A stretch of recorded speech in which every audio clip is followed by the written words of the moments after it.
పురంధేశ్వరి గారు సరే మా ఫ్యామిలీ కావచ్చు కానీ 30 ఏళ్లుగా ఆవిడ వేరే పార్టీలో ఉంది, కాంగ్రెస్ లో ఉంది, కేంద్రంలో మంత్రిగా పనిచేసింది, ఇప్పుడు బీజేపీలో ఉంది, రాష్ట్ర పార్టీ అధ్యక్షులుగా పనిచేస్తుంది.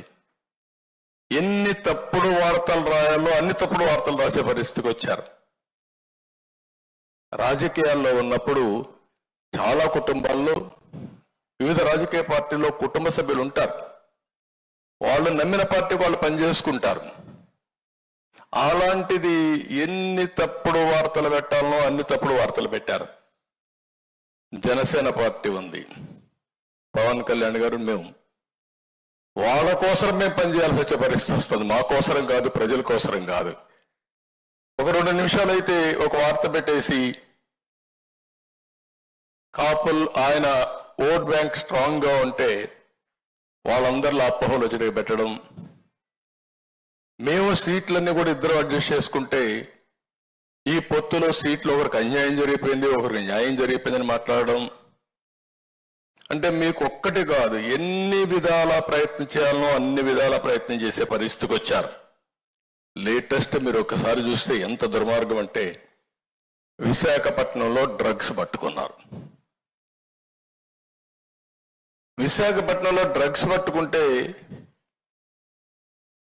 క్లియర్ కట్గా డ్రగ్స్ పట్టుకున్న తర్వాత మామూలుగా కూడా కాదు, 25,000 కేజీలు డ్రగ్స్ వచ్చాయి.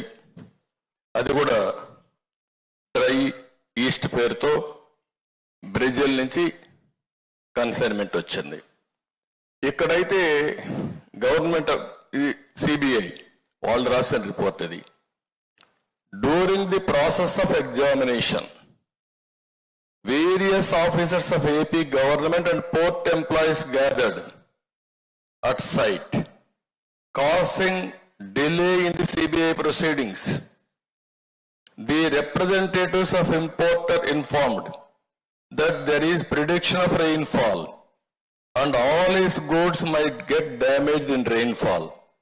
Hence request to keep the goods inside the container for the day for its safety custody. అటు కంటైనర్ తీసుకొచ్చిన వ్యక్తి ఇటు అధికారులు పోయి డిలే చేయడానికి ప్రయత్నం చేశారు. డిలే చేసిన తర్వాత మనం అడిగాం, ఇది ఫస్ట్ టైం కాదు, ఆఫ్ఘనిస్తాన్ నుంచి ఇదే మారుగా 21,000 కోట్ల రూపాయలు విలువ చేసే డ్రగ్స్ వచ్చాయి.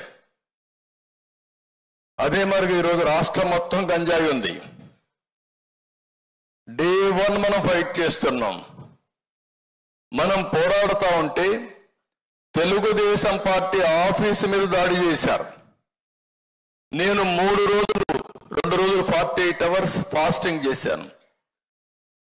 మన మీద దాడి చేస్తే మనం ఇచ్చిన కేసు తీసుకోలేదు. మన ఆఫీసుకు వచ్చి డీజీపీ ఆఫీస్ ఎంత దూరం గట్టిగా అరిస్తే డీజీపీకి వినపడొస్తుంది. అక్కడి నుంచి ఆఫీసు మీద దాడి చేసి వీళ్ళు హ్యాపీగా వెళ్ళిపోయే పరిస్థితి వచ్చారు. తర్వాత మన సీసీటీవీ కెమెరాల్లో ఉండే ఇన్ఫర్మేషన్ మనం వాళ్ళకి ఇచ్చి యాక్షన్ తీసుకోమని కేసు ఇస్తే తిరిగి మన మీద కేసులు పెట్టి మన వాళ్ళు వేధించారు తప్ప వాళ్ళపైన యాక్షన్ తీసుకోలేదు.